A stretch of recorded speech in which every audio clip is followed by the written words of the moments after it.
Assalamualaikum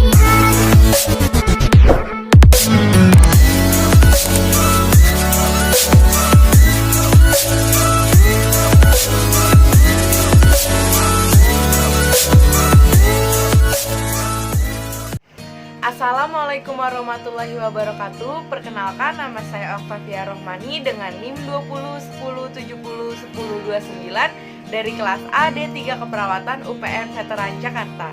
Di sini saya akan menjelaskan tentang proses terjadinya zigot dan embrio.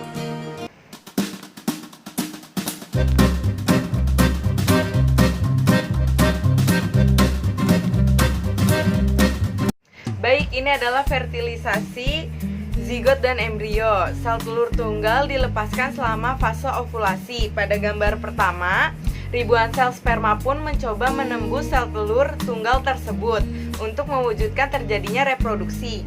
Pada gambar kedua dan ketiga, salah satu sel sperma harus menembus permukaan luar sel telur.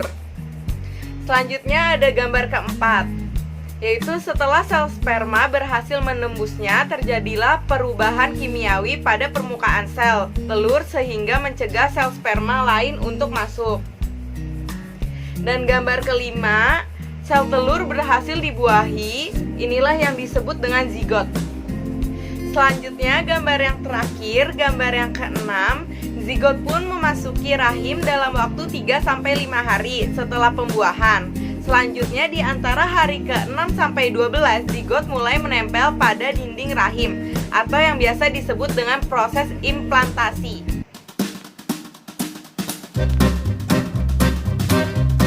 Baik, di sini ada gambar kedua. Pada gambar kedua ini adalah pembuahan embrio. Nah, pembuahan terjadi sekitar 12 sampai 24 jam setelah ovulasi.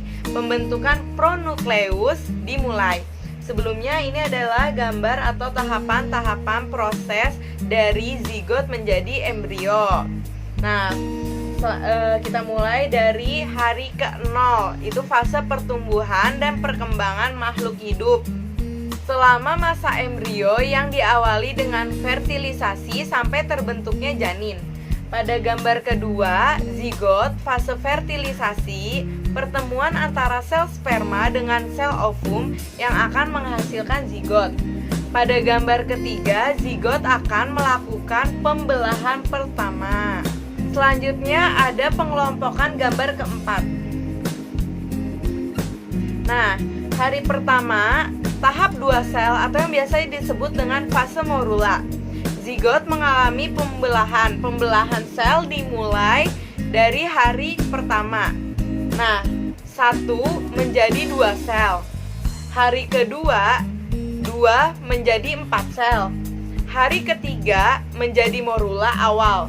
Dan hari keempat menjadi morula terlambat. Selanjutnya ada hari ke-6 dan ke-7 setelah implantasi blaskokista fertilisasi. Selanjutnya tahap blastula atau batang. Sel-sel morula terus membelah diri dan akhirnya membentuk satu bola, sel berongga yang berisi cairan. Dan biasanya kita kenal sebagai tahap blastula dinamakan blastosol. Sedangkan tahap pembentukan blastula disebut blastulasi. Sekian dari saya, wabillahi taufiq wal hidayah. Wassalamualaikum warahmatullahi wabarakatuh.